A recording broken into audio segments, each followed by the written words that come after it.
これ松の木が倒れたとこなんですけど、違うな、倒れてる松の木なんですけど、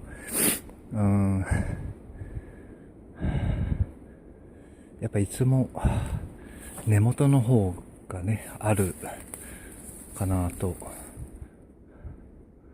思って、根元の方をやってみたんですけど、これが中間部ぐらい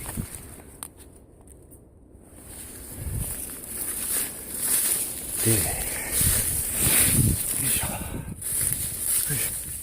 はい、これが根元から5メーターぐらいのとこですかね。5メーターぐらい。わ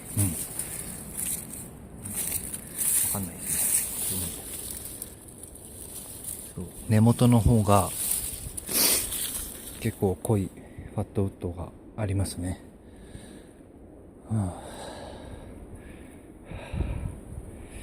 疲れた。は